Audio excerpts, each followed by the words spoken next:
네, 뉴스타트 3부 이어가겠습니다. 중동 소식부터 살펴보겠습니다. 트럼프 대통령은 이란이 100% 핵사찰을 받기로 했다고 강조했습니다. 이란이 이 핵사찰을 거부하면 협상을 취소할 것이라고 경고하기도 했습니다. 이란의 호르무즈 해협 통행료 부과 시도에 대해 미국은 반대의 뜻을 분명히 했는데요. 워싱턴 연결해서 자세한 내용 알아봅니다. 홍상희 특파원, 이란이 핵사찰에 합의하지 않았다는 입장을 보이면서 후속 협상이 초반부터 꼬이고 있는 것 같은데 트럼프 대통령의 핵사찰 언급이 있었다고요? 네, 트럼프 대통령은 오늘 펜실베이니아 트럭 생산 공장을 방문한 자리에서 어제 하루 원유 1,900만 배럴이 호르무즈 해협을 통과했다며 이란과 양해각서 합의 성과를 강조했습니다. 그러면서 이란과 공정한 합의를 하기 위해 노력하고 있다고 밝혔는데요. 트럼프 대통령의 발언을 먼저 들어보겠습니다. We're leaving them without any nuclear capacity, and they've agreed to that, and we're getting along quite well. And now we're trying to work out a deal that's fair, and we also want to work out a deal. 펜실베이니아로 이동하던 중 IAEA 핵 사찰단 관련 질문도 있었는데 서두를 필요는 없지만 국제원자력기구 사찰단이 적당한 시기에 이란 핵시설 현장에 투입될 거라고 말했습니다. 사찰을 받을 계획이 없다는 이란의 주장에 대해선 후속 협상을 위한 전제 조건이라며 격한 반응을 보이기도 했습니다. 이 말도 들어보시겠습니다. They're wrong. They know they're wrong. They told us inside, and we have it down 100%. Inspections. And if they were right, I'd cancel the meetings right now. 트럼프 대통령은 앞서 트루스 소셜에 올린 글에서도 이란이 최고 수준의 핵사찰을 받기로 동의했다고 주장했습니다. 이란은 미래에 걸쳐 무한정으로 핵사찰을 받을 것이고 사찰이 핵 투명성을 보장할 거라고 강조했습니다. 또 미 재무부가 해제하는 이란 자금은 미국이 통제하는 에스크로 계좌에 들어가게 될 거라고 설명했는데요. 그 자금으론 미국에서 생산한 옥수수와 밀, 대두 등의 식량과 의료 물자를 구입할 수 있을 거라면서 지금 이란이 절실히 필요로 하는 물품들이라고 주장했습니다.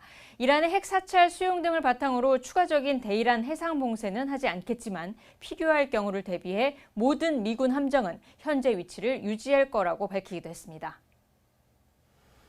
네, 이란이 오만과 함께 호르무즈 해협의 통행료 부과를 검토하겠다라고 밝혔는데요.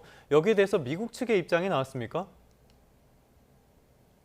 네, 마코 루비오 미 국무장관은 국제수로인 호르무즈 해협에 통행료나 수수료를 부과할 수 없다고 말했습니다.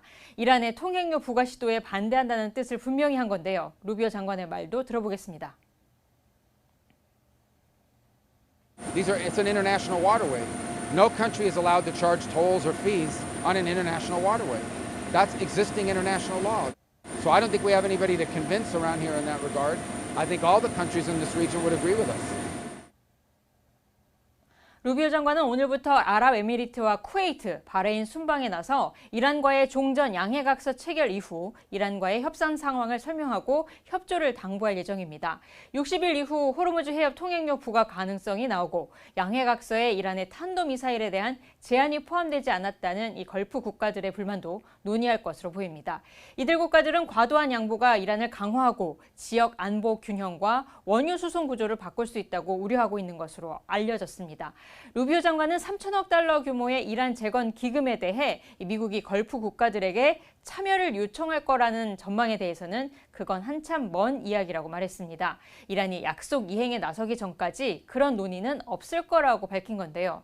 루비오 장관은 또 레바논 휴전 문제에 대해서는 이란의 대리 세력들이 미사일을 발사한다면 지역 내 적대 행위를 끝낼 수 없을 것이라면서 협상 과정에서 다룰 거라고 설명했습니다. 이와 함께 레바논과 내부 상황에 관한 문제는 레바논 정부와 직접 협상하고 논의할 것이라고 덧붙였습니다. 지금까지 워싱턴에서 전해드렸습니다. 호르무즈 해협을 통한 원유 흐름이 회복 조짐을 보이면서 국제 유가가 하락했습니다. ICE 선물거래소에서 국제유가의 기준인 8월 인도분 브렌트유 선물 종가는 배럴당 77.08달러로 전장보다 1.05% 하락했습니다. 뉴욕 상품거래소에서 뉴욕 유가의 기준점인 7월 인도분 미국 서부 텍사스산 원유 선물 종가는 배럴당 73.21달러로 0.88% 내렸습니다. 브렌트유는 미국과 이란 간의 전쟁 발발 전달인 2월 27일 이후, 서부 텍사스산 원유는 3월 2일 이후 최저 수준입니다. 미국과 이란 간 종전 합의 속에 불안한 휴전이 이어지고 있는 레바논 남부에서 이스라엘군의 총격으로 사망자가 발생했습니다. 레바논 언론과 외신은 현지 시간 23일 오전 레바논 남부 나바티의 알파우카에서 이스라엘군의 총격에 2명이 사망하고 2명이 다쳤다고 전했습니다. 이스라엘군은 성명을 통해 이스라엘군 병력 인근에 헤즈볼라 무장대원들이 나타나 위협을 제거하기 위해 이들을 표적으로 공격을 가했다고 주장했습니다. 그러나 헤즈볼라는 이스라엘군이 도로를 정비하고 잔해 속에 묻힌 순교자들의 시신을 수습하던 민간인들을 공격했다고 반박했습니다. 이스라엘군은 또 이날 레바논 남부의 이스라엘 통제 보안 구역으로 넘어온 헤즈볼라 무장대원 4명을 향해 발포했다고 발표했습니다.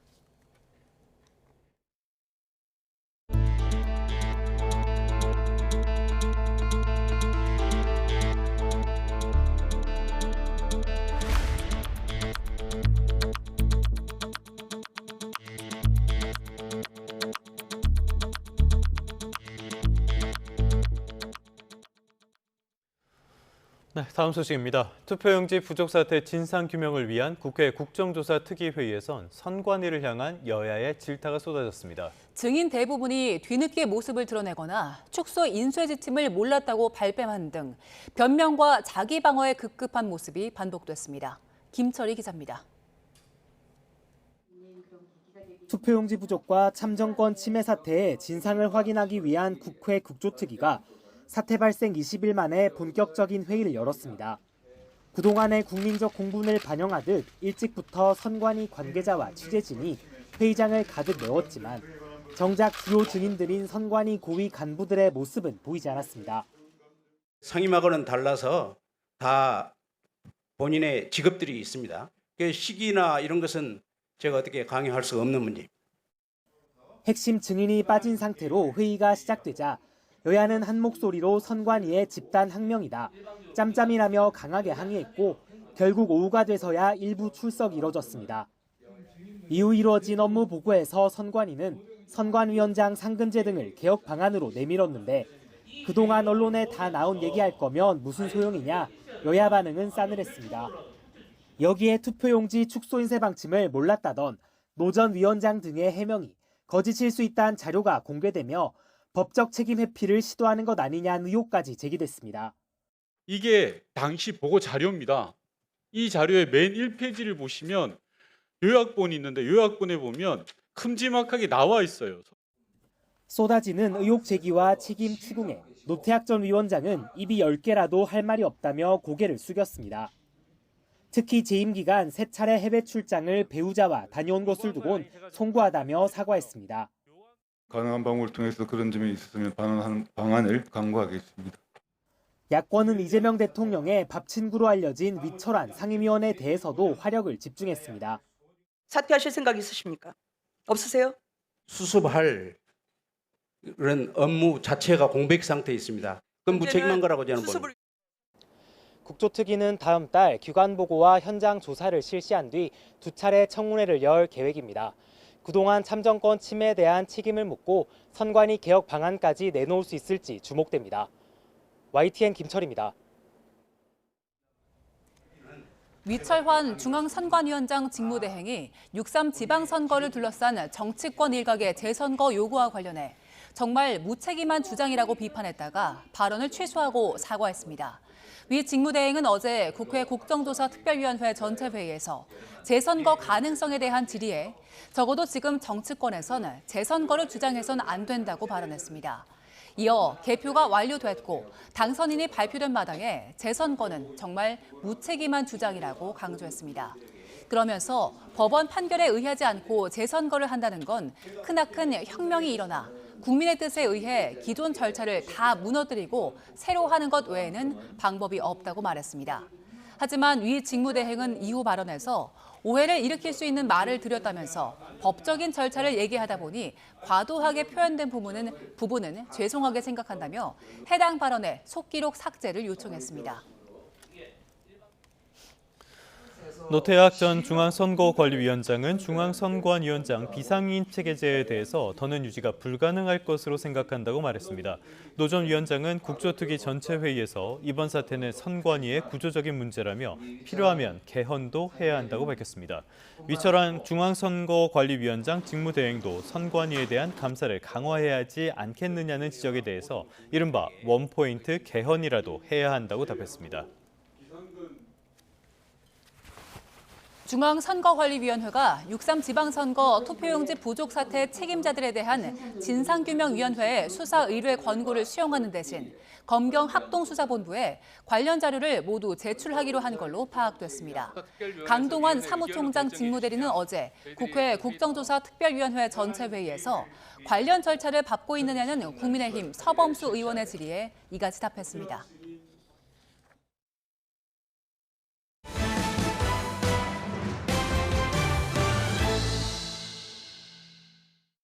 네, 계속해서 정치권 소식 살펴보겠습니다. 더불어민주당 정청래 대표의 연임 도전 선언이 이르면 오늘, 늦어도 이번 주를 넘기지 않을 것이란 전망이 나옵니다. 당권 경쟁 시간표에 맞춰 친명계와 친청계의 신경전도 치열해지고 있는데요. 이 와중에 정 대표는 또 호남을 찾았습니다. 강민경 기자입니다. 연임 도전에 대한 확답을 하지 않은 채 민주당 정청래 대표는 민영배 전남 광주특별시장 당선인과 함께 시민 간담회를 했습니다. 바닥 민심, 특히 전통 지지층의 새 규합에 나선 거란 해석이 나왔습니다. 오고 가는 현금 속에 싹 트는 우정이라고, 아무리 좋은 정책을 앞으로 이렇게 하더라도 실제로 예산이 투여지지 않으면 실행할 수가 없어요.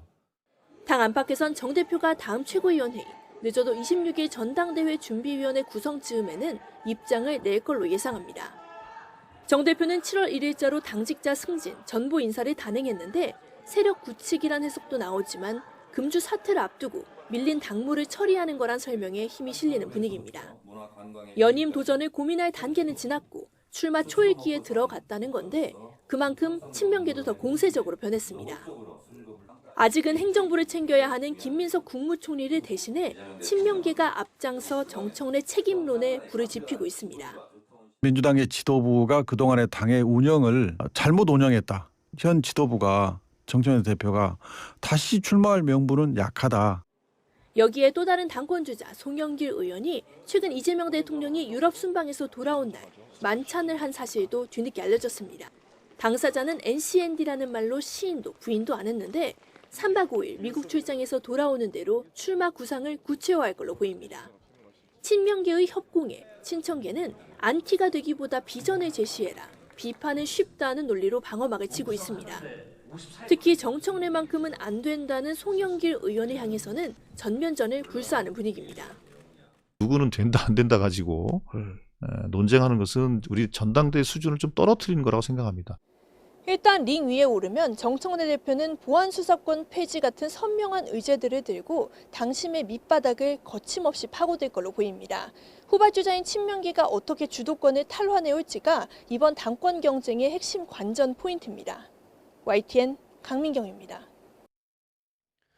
정치적으로 궁지에 몰린 건 국민의힘의 장동혁 대표도 마찬가지입니다. 장 대표가 연어술 파티는 역사상 가장 끔찍한 조작 선동 사건이라면서 이번 엿새 만에 SNS를 통한 대여 공세에 나섰습니다. 장 대표가 자리를 비운 여의도에선 투표지 부족 사태 해법을 고리로 보수 야권의 인사들이 한자리에 모였습니다. 박희재 기자입니다. 과로된 건강 문제로 입원한 장동혁 대표가 엿새 만에 침묵을 깼습니다. 연어 술파티 쿠데타는 실패했다. 공소 취소 대신 멈춘 재판들을 재개하라며 이재명 대통령을 저격했습니다. 길어지는 병원 생활 속에 SNS로 모처럼 존재감을 드러낸 겁니다. 당권파 인사들이 병문안을 다녀오며 결집을 도모한 가운데 장동혁 대표 체제의 키맨으로 꼽혔던 김재원 최고위원은 사퇴에 일단 선을 그었습니다. 저는 지금까지 제가 최고위원으로 있으면서 지도부 붕괴에 참여해 본 적이 없어요. 장동혁 대표의 공백 속에 여의도에선 새로운 연대 움직임이 활발합니다. 선관위 개혁을 고리로 구주류 중진부터 초재선 의원들, 개혁신당과 무소속 한동훈 의원까지 한자리에 모였습니다. 참정권을 주제로 한 토론회에서 이들은 전면 재선거와 부정선거 등을 일축하며 당권파와 온도차를 드러냈습니다. 전면적인 재선거를 주장하는 것 또한 현행 법률과 헌법에 맞지 않을 수 있다라는 생각을 가집니다. 한동훈 의원은 주호영 의원 등을 선배님이라고 부르는 등 부쩍 밀착하는 모습을 보였는데 나라가 잘 되는 정치를 위해 뭐든 하겠다고 강조했습니다. 저 개인 입장에서의 복당이라든 이런 차원이 아니라 공소 취소 같은 큰 싸움도 앞두고 있고 나라를 바로잡아야 한다는 큰 과제가 있단 말입니다. 현장에 서면 축사를 보낸 오세훈 서울시장은 오늘 대한민국 정치가 나아가야 할 방향을 주제로 국회에서 초청 세미나에 나섭니다. 장동혁 당권파와 거리를 둔 보수 재건 움직임이 본격화하는 분위기입니다. 지지율 상승세 속 장 대표가 당직 개편 등으로 정면 돌파에 나설 계획이라 당내 전운이 감돌고 있습니다. YTN 박 기자입니다. 정부가 주도한 대규모 창업 오디션인 모두의 창업 정보 유출 사건과 관련해 경찰이 내사에 착수했습니다. 합격자 5,000명의 이메일 주소는 물론이고 핵심 자산인 아이디어 요약 정보와 심사평까지 유출된 것으로 보고 경위 파악에 나섰습니다. 오승훈 기자입니다. 경찰이 중소벤처기업부에서 주관한 모두의 창업 정보 유출 사건과 관련해 내사에 착수했습니다. 경찰청 국가수사본부는 대전경찰청 사이버수사대에 입건 전 조사를 지시했고 창업진흥원으로부터 수사 의뢰서를 접수해 본격적인 유출 경위 파악에 나섰다고 밝혔습니다. 모두의 창업은 중소벤처기업부와 창업진흥원이 주관한 대규모 창업 오디션으로 예비 창업자 6만여 명이 지원했습니다. 현재까지 오디션 1차 합격자 5,000명의 이메일 주소와 아이디어 요약 정보, 심사평 등이 유출된 것으로 파악됐습니다. 중소벤처기업부는 지난 15일 합격자 5,000명의 프로필이 공개된 이후 허가되지 않은 경로로 비공개 정보에 대한 접근 시도가 있었다고 설명했습니다. 다만 합격자 실명과 휴대전화 번호와 같은 다른 개인정보는 유출되지 않았고 즉각적인 접근 경로 차단과 보안 조치를 시행했다고 덧붙였습니다. 당국은 또 비공개 이메일로 이번 프로젝트를 지원하는 특정 인공지능 솔루션 업체의 홍보 메일을 받았다는 참가자의 민원이 접수돼 연관성을 조사하고 있습니다. 앞서 국무총리 후보자로 지목된 한성숙 중소벤처기업부 장관은 이번 유출 사고와 관련해 고개 숙여 사과했습니다. 모두의 창업 플랫폼 개인정보 유출로 인해 걱정과 불편을 겪으신 이용자 여러분들께 진심으로 사과드립니다. 주무부처 장관으로서 무거운 책임을 통감하며 깊이 송구하다는 말씀을 드립니다. 한 후보자는 이번 일로 창업을 향한 열정과 도전 의지가 꺾여서는 안 된다며 모두의 창업 참가자를 만나고 질책도 무겁게 받아들이겠다고 말했습니다. 경찰은 총 9개의 무단 IP가 접근했다는 창업진흥원 신고 내용을 토대로 유출 경로와 책임 소재를 파악할 예정입니다. YTN 오승훈입니다. 박성재 전 법무부 장관의 내란 중요 임무 종사 혐의 1심 재판부가 비상계엄 당시 검찰의 내란 가담 의심 정황을 판결문에 적시했습니다. 종합특검이 오늘 심우정 당시의 검찰총장을 처음으로 소환하는 만큼 수사에 미칠 영향에도 관심이 쏠립니다. 박광열 기자입니다. 특검 구형량을 뛰어넘는 징역 25년 중형이 선고된 박성재 전 법무부 장관의 내란 중요 임무 종사 혐의 1심 선고. 재판부는 비상계엄 직후 박 전 장관이 심우정 당시 검찰총장에게 계엄사령부 합동수사본부의 검사 파견 요청에 협조하라고 지시했다는 사실을 인정했습니다. 두 사람의 전화통화 이후 대검과 법무부 간부 순으로 연락이 이어졌다고도 설명했습니다. 검사 등 인력 파견 협조 지시는 윤석열의 정치적 반대 세력 제압을 위한 출국 금지 관련 조치, 수용 여력 확보의 핵심적인 전제 조건에 해당된다고 봄이 타당합니다. 계엄 직후 수원고검장과 수원지검장 등의 통화 내역, 대검찰청 과학수사부장의 포렌식 수사관 출동 의심 연락 정황도 적시했습니다. 검찰의 내란 행위 가담 관련 의심할 만한 추가 정황이 존재한다며 특검 수사가 이뤄지지 않은 거로 보인다고 지적하기도 했습니다. 시선은 출범 넉 달여 만에 처음으로 심 전 총장을 소환하는 2차 종합특검에 쏠립니다. 6월 24일이죠. 오전 10시에 내란 중요 임무 종사 등 혐의로 심우정 전 검찰총장이 출석하여 조사받을 예정입니다. 계엄 당시 검사 파견 의혹은 물론 법원의 윤석열 전 대통령 구속 취소 결정에 검찰이 즉시 항고를 포기한 경위 등을 들여다볼 방침입니다.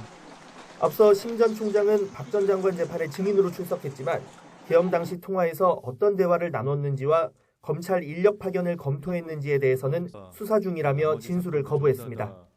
YTN 박광렬입니다. 회생을 신청한 JTBC를 포함해 중앙그룹 계열사에 대한 법원 심문이 어제 진행됐습니다.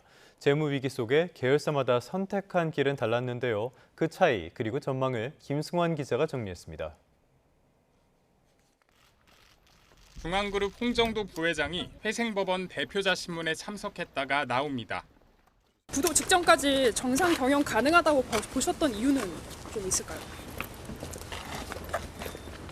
죄송합니다.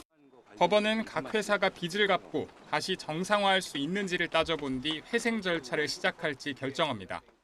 앞서 그룹 주주사인 중앙홀딩스와 콘텐츠 사업의 핵심인 콘텐트리 중앙 등 4곳이 회생 절차를 신청했습니다. JTBC 역시 회생을 신청했지만 동시에 ARS, 즉 자율 구조조정 지원 프로그램도 요청했습니다. 회생 절차에 바로 들어가기보다 채권단과 빚 조정 협상을 먼저 하며 숨 쉴 시간을 주는 제도입니다. 법원이 이를 받아들이면 최대 3개월 동안 채권단과 협상을 진행할 수 있습니다. 하지만 법원이 회생 절차 개시를 결정하면 강제 구조조정이 본격화하게 됩니다. 이거는 이제 JTBC가 원하는 바겠지만 사실 확률이 그렇게 높지 않고 두 번째가 사실 제일 확률이 높아요. 법원 주도의 강제 구조조정입니다. 다만 그룹의 모태인 중앙일보는 다른 계열사와 달리 워크아웃을 신청했습니다. 워크아웃은 채권단과 협의해 빚을 조정하는 절차입니다. 법원이 주도하는 법정관리, 회생 절차보다 회사가 직접 협상할 여지가 더 많습니다.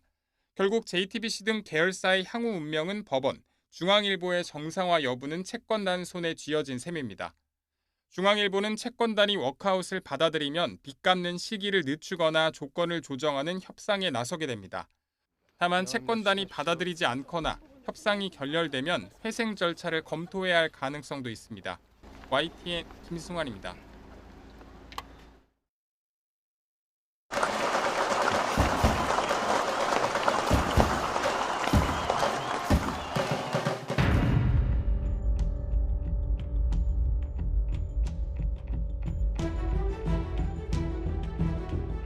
극심한 변동성에 코스피가 파랗게 질린 하루였습니다.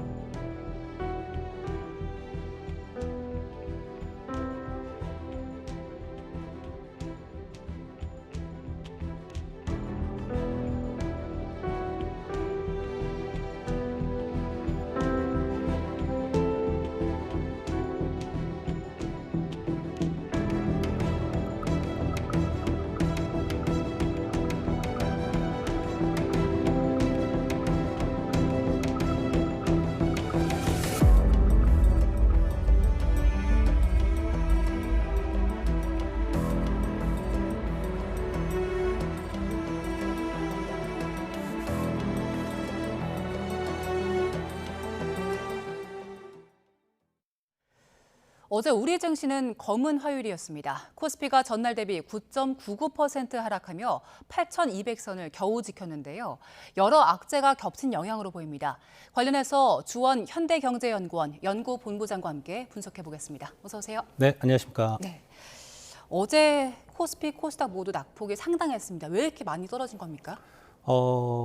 지금 대외적인 요인은 거의 없다고 생각이 되는 게, 왜냐하면 미국 이란 전쟁에서 뭐 상황이 갑자기 나빠져서 국제 유가가 폭등한 것도 아니고, 그리고 미국 연준의 금리 인상 이슈가 이제 시장에서 계속 나오는데, 사실 뭐 그런 이슈가 어제 오늘 있었던 것도 아니거든요. 네. 지금 그저께 그리고 이제 어제 보면은 미국 증시를 보면 기술주들이 많이 빠진단 말이죠. 근데 기술주 중에서도 특히 이제 반도체 관련 주가가 좀 많이 빠지는 경향이 있습니다. 그러니까 어제 증시 마이크로 테크놀로지가 엄청 많이 빠졌죠. 한 13% 빠졌는데 그런 영향을 볼 때 반도체 주식에 대한 어떻게 보면은 반도체 산업 사이클이 나빠진다라기보다는 그동안 많이 올랐다라는 뭐 해외 투자자 그리고 국내 기관 투자자들의 어떤 그 생각이 반영이 돼서 일단 좀 팔고 지켜보자. 그런 것 때문에 어제 우리나라 증시도 빠졌지만 오늘 새벽에 미국 증시도 반도체 관련, 특히 이제 반도체, 필라델피아 반도체 지수도 마이너스 한 8% 정도 빠졌거든요. 그러니까 그런 쪽으로 지금 매도세가 좀 강하게 이어지는 걸로 보입니다. 그 말씀하신 지난 새벽 미국의 영향 그 시장도 오늘 우리 시장에 영향 좀 줄까요? 근데 분위기 자체는 낙폭을 봤을 때는 저희 반도체 주식을 먼저 때렸던 것 같은 생각이 듭니다. 그리고 이제 그 반도체 주식을 때렸던 원인은 이제 아마 내일 새벽이죠. 제가 알기로 마이크론 테크놀로지가 이제 2분기 실적을 발표를 하는데 그 실적이 뭐 적자가 나거나 이런 게 아니고 실적은 상당히 좋은데 시장의 기대치보다 조금 낮거나 아니면 저 높은 쪽에서는 형성이 안 된다는 그런 미공개 정보가 미국 시장에 좀 흘러나간 게 아닌가?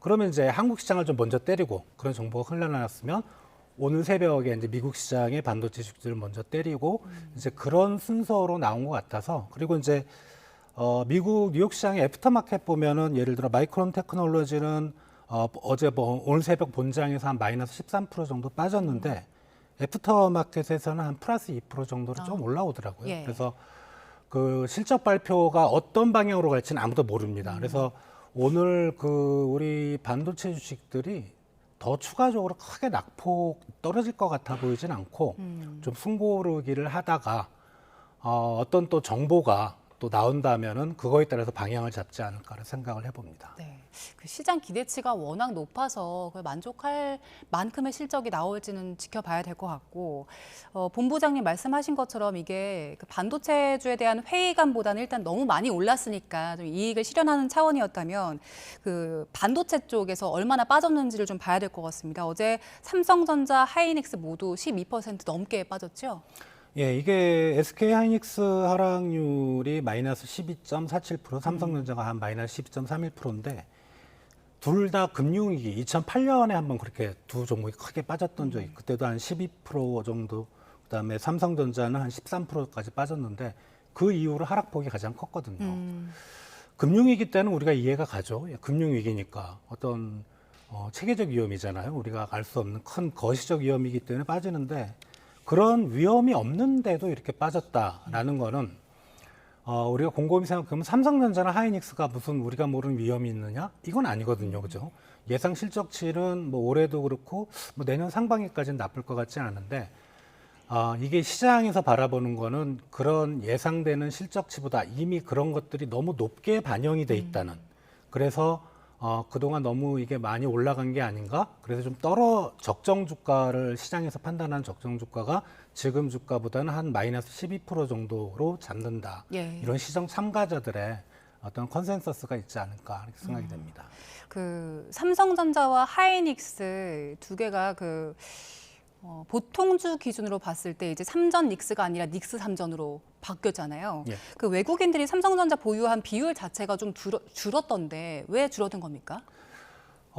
삼성전자는 사실 영업이익만 우리 따져봤을 때는 올해나 내년이나 하이닉스보다는 삼성전자 이익이 더 크거든요. 예.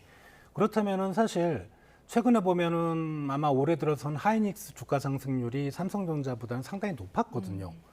그러면 하이닉스가 더 만약에 우리가 버블이 있다는 전제라면 더 너무 고평가된 게 아닌가 이렇게 생각을 할 텐데 근데 삼성전자를 파는 이유는 어떻게 보면은 이제 미래에 대한 시장의 기대치, 그러니까 AI 반도체, 엔비디아에 납품하는 HBM이라는 적층형 반도체는 사실 하이닉스가 삼성전자보다 마켓쉐어가 훨씬 높거든요.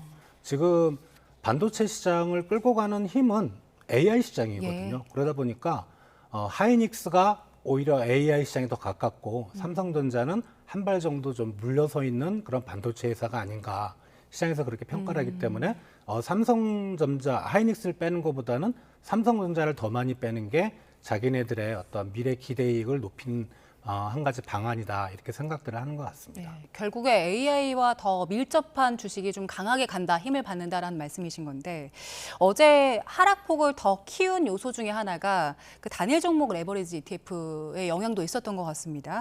25% 정도 급락을 했는데 어제 낙폭에 대해서 어떻게 평가하세요? 당연히 레버리지니까요. 우리가 이제 삼성전자, 하이닉스가 한 12%씩 주가가 떨어졌잖아요. 그러니까 레버리지니까 2배 예. 딱 떨어지네요. 떨어지는데 우리가 이제 부동산 시장 막 투기 시장이라고 하잖아요. 근데 우리 부동산원에서 매주 금요일 날 나오는 통계를 보면 전주 뭐 1주 대비 한 뭐 1% 올라도 많이 올랐다고 하잖아요. 예. 주간 단위로. 하루에 25%? 이거는 투기 시장이라고밖에 해석이 안 되는 거예요. 예, 이거는 만약에 100만 원을 넣었다. 그럼 75만 원이 남는 거고요. 물론 이제 이거는 최종까지 이제 운용을 해봐야 하는 건데 레버리지 상품은 처음에 이제 도입된다고 할 때 이게 의도는 좋았어요. 왜냐하면 그때도 환율이 높았기 때문에 레버리지 상품을 도입하면 이제 서학개미들이 이제 국내 시장으로 들어와서 높은 기대 수익률을 기대할 수 있다. 기대 수익률이 높다는 건 반대로 기대 손해율도 높다는 거거든요. 그러니까 어떻게 보면 레버리지 상품을 허가를 한 자체가 지금 변동성을 키우는 하나의 중요한 원인이지 않을까 생각이 됩니다. 네, 그래서 그 금감원장도 개인적으로 반성하고 후회한다는 얘기를 하긴 했는데 좀 뒤늦게 필요한 조치에 대해서 좀 모색을 하고 있는 것 같아요. 여러 가지 방안이 거론되고는 있는데 어떤 것들이 있습니까? 뭐 예를 들어 이제 레버리지 상품 같은 경우는 예탁금을 한 1,000만 원 정도 기본 예치를 해야 되는데 그걸 높이는 방안. 그리고 이제 이게 투자자 교육 금투협에서 이제 뭐 1시간씩 뭐 일반 교육과 심화 교육을 각각 이수해야 되는데 그거 교육 시간을 늘리는 방안 또는 이제 상품 수수료 인상, 수수료를 이제 뭐 사고 팔 때는 이제 왜냐하면 우리 투자사들이 보면은 그거를 공짜로 운영해 주진 않잖아요. 자기네들이 먹는 수수료가 있는데 그걸 인상하는 방안 이렇게 되고 있는데 이 3가지 방안은 과연 얼마나 효과가 있을까? 그거 한다고 뭐 예를 들어 이수 교육 시간을 1시간에서 2시간 늘린다고 제가 보기에는 당분간 이 레버리지 상품은 스탑을 해야 된다고 생각합니다.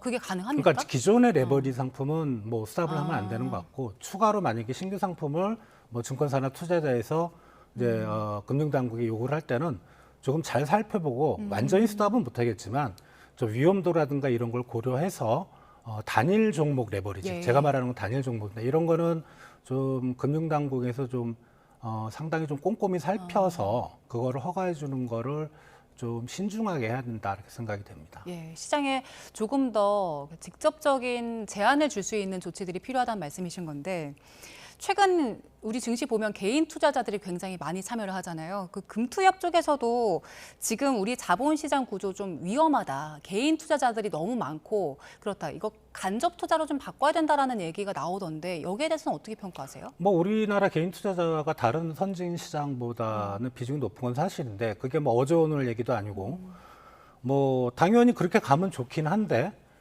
금투협은 사실 어떻게 보면 금융투자협회잖아요. 투자사들이 모아서 만든 협회죠.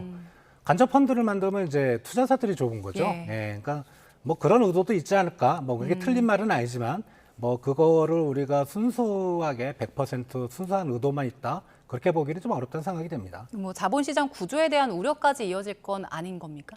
저는 그렇게 보지는 않습니다. 뭐 오히려 코로나 위기 때라든가 이런 게 보면 오히려 개인 투자자들의 수익률이 훨씬 높았거든요. 그래서 뭐 우리나라 개인 투자자들 비중이 높다고 우리나라가 뭐 잘못된 그거는 그 나라의 어떤 국민성, 그 나라 경제 구조라든가 고유의 특성을 반영을 한 거지. 만약에 그렇게 간접 투자로 옮기려면은 뭔가 확실한 뭐 민간 투자사들도 그렇고 정부 쪽에서 엄청난 인센티브를 줘야죠. 예를 들면 소득공제에서 엄청난 인센티브를 준다든가 뭐 양도세를 면제한다든가 뭐 그런 식의 인센티브를 준다면은 그렇게 가는 건데 뭐 민간 투자사도 뭐 아무런 그런 게 없고 수수료를 엄청 낮춘다는 이런 것도 있는데 그런 것도 없고 그냥 간접 투자로 간다, 가야 된다. 말은 좋죠. 근데 그거는 현실성이 없다는 저는 그런 생각을 가지고 있습니다. 좀 걸러 들을 필요가 있다는 말씀이시고 그 어제 낙폭을 키웠던 또 다른 악재 중에 하나가 국민연금이 다음 달 리밸런싱 한다는 거잖아요. 근데 그 본격적으로 하기 전에 한 1조 원 조금 넘게 선제적으로 대응을 시작했더라고요. 이 영향이 있던 겁니까? 근데 어제 사실 그 외국인 투자자 매도가 훨씬 컸고 또 국민연금만 있어 다른 기관 투자자들도 있었거든요. 그래서 국민연금이 큰 손이긴 하지만 국민연금이 시장을 주도하는 그런 세력은 아닌 것 같아요. 지금 보기에는. 1조 원이 규모는 크지만 전체적인 매매액에서 차지하는 비중은 작기 때문에 국민연금은 이제 시장의 흐름에 따라간 걸로 저는 생각이 됩니다. 뭐 예. 국민연금이 어제 장의 하락을 주도했다 이렇게 판단하지는 않습니다. 예. 그런데 7월쯤 되면, 그러니까 다음 달쯤 되면 60조 원 정도의 대규모 매도가 관측된다는 전망들이 나오고 있어서요. 네. 이 정도 규모면 다음 달 증시 좀 조정할 수 있는 빌미는 되겠습니까? 빌미는 될 것 같아요. 이게 왜냐하면 이제 사실 목표 비중이 20.8%로 높였거든요. 예. 한 14.9에서. 근데 요게 자산 배분 허용 범위도 플러스 마이너스 8%에서 상단이 한 28.8%까지 올라갑니다. 예. 근데 이 범위를 넘어서 국민연금이 사실 이전에 투자했던 게 아니고 샀는데 주가가 올라가니까 30%를 넘어가게 되는 거죠. 그래서 일부에서는 그걸 이제 리밸런싱, 그 비율을 낮추려면은 한 60조 원 정도를 얘기를 하고 있는데 이거는 주가가 지금 수준을 유지할 때 예. 여기서 더 올라간다면 저거 60조는 또 훨씬 넘어가겠죠. 근데 주가가 빠지면 저것도 내려가는 거고. 근데 이제 이거를 우리가 생각해 보면 이제 국민연금도 가지고 있던 한국 주식을 전부 다 한꺼번에 파는 건 아니죠. 왜냐 한꺼번에 팔았을 때는 엄청나게 또 충격이 그쵸. 오니까 그러니까 조금씩 파는데 만약에 자기들이 팔았는데 주가가 그 영향을 확 떨어지면 자기들이 가지고 있는 자산 평가액도 확 떨어지잖아요. 그러니까 그렇게 하고 싶지는 않은 것 같아요. 그러면 이제 조금씩 판다면 조금씩 파는데 아무튼 이제 매도 물량으로 우리가 이제 생각을 한다면은 예. 주가가 뭐 큰 폭은 아니지만 주가가 조정받을 수 있는 한 가지 원인은 되겠다 이렇게 생각이 됩니다. 시장 충격을 뭐 최소화하면서 조치를 하겠다고 했지만 일단 참여자들 입장에서는 국민연금이 어떻게 움직일지도 좀 볼 것 같고 또 투자자들이 주목할 만한 일정 중에 하나가 아까 말씀하셨던 마이크론 실적 발표 있고 그다음 그 현지 시간 25일에 미국 PC 그 개인 소비 지출 발표가 있잖아요. 네. 이 개인 소비 지출 발표되는 것 따라서 우리 시장에 어떤 영향이 있겠습니까? 근데 보통 이제 그러니까 PC라는 거는 시청자분이 잘 모르는 지표인데 CPI라는 소비자 물가인데 예.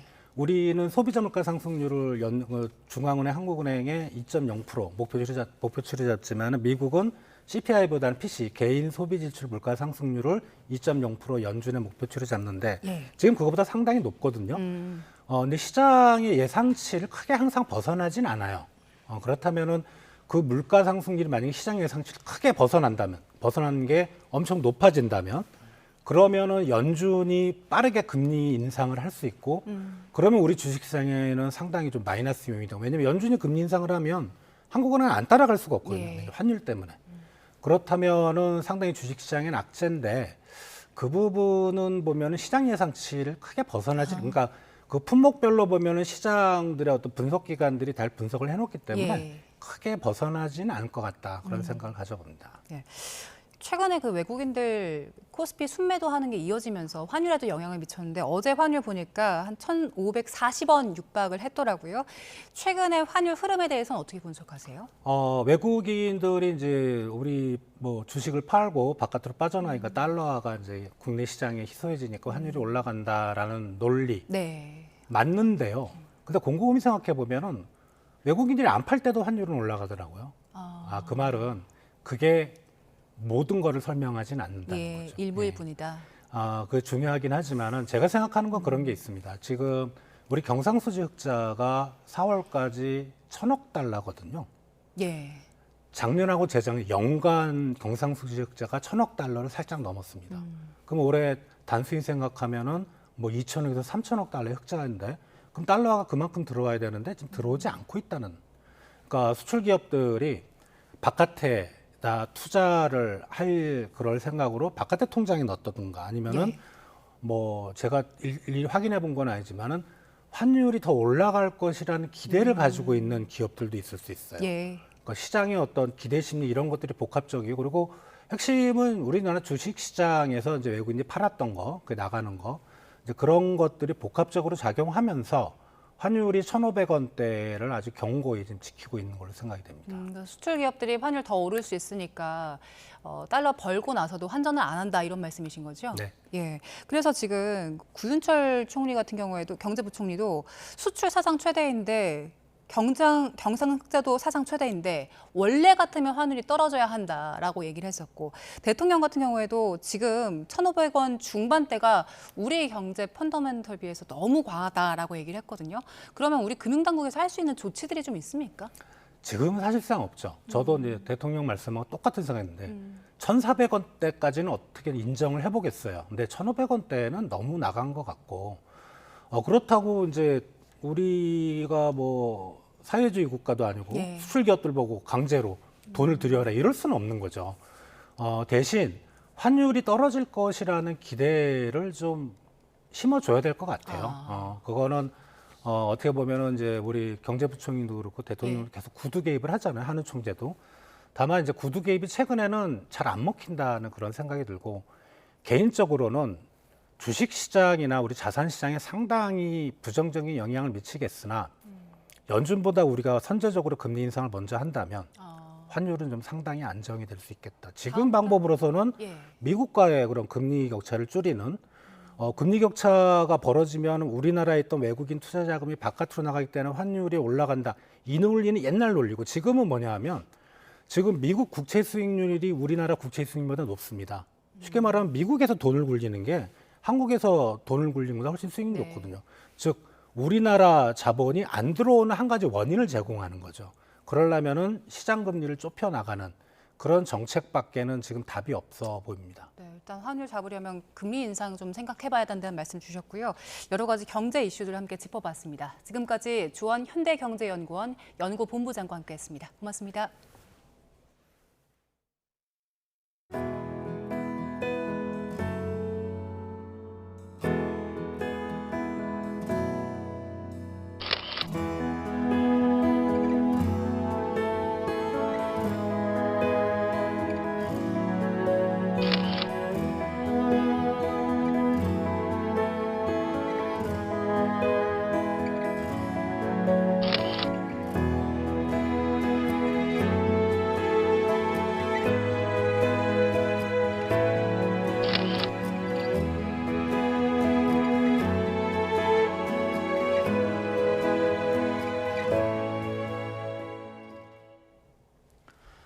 네, 끝으로 출근길 날씨 살펴보겠습니다. YTN 야외 스튜디오 연결합니다. 원희다 캐스터.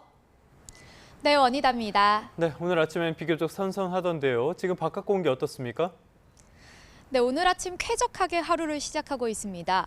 현재 서울 기온은 19.7도로 어제보다 조금 낮은데요. 하지만 한낮에는 지금보다 기온이 10도가량 껑충 올라 덥겠습니다. 네, 오늘 비나 소나기 소식이 있습니까? 네, 오늘 영동과 남부지방은 하늘빛이 흐린 가운데 곳곳에 비가 내리겠습니다. 반면 중서부지방은 맑은 가운데 자외선이 매우 강해 대비가 필요하겠습니다. 그럼 자세한 전국 날씨 살펴보도록 하겠습니다. 현재 제주도를 중심으로 약한 비가 오고 있습니다. 오늘 전남 남부와 경남 내륙, 동해안 일부와 제주도에 5에서 10mm, 경남 해안에 최대 30mm의 비가 예상됩니다. 동해안의 비는 내일 오전까지 이어지는 곳도 있겠습니다. 오전 8시를 향해 가는 지금 현재 서울 기온은 19.7도, 대전 21.4도를 나타내고 있는데요. 한낮에는 서울 30도, 전주 28도까지 오르는 등 서쪽 지방은 어제만큼 덥겠고요. 반면 동풍의 영향을 받는 동쪽 지방은 강릉과 대구가 23도 등으로 종일 선선하겠습니다. 한편 내일 오전 10시 우리나라 축구대표팀의 월드컵 조별리그 3차전이 예고돼 있는데요. 멕시코 몬테레이에서 경기가 치러지는데 앞선 경기를 했던 과달라하라보다 무덥습니다. 현지는 맑은 날씨 속 경기 시간 동안 기온이 30도를 웃돌 것으로 보입니다. 특히 습도가 높아 체감더위가 심해 무더위가 변수가 될 전망입니다. 내일 우리나라는 오후 한때 곳곳에 강한 소나기가 쏟아질 것으로 보입니다. 거리 응원 직후 영향을 받을 가능성이 있어 최신 기상 정보를 참고하셔야겠습니다. 지금까지 YTN 원희다입니다. 네, 6월 24일 YTN 뉴스타트 모두 마무리하겠습니다. 잠시 뒤 뉴스업이 이어집니다. 시청해주신 여러분 고맙습니다.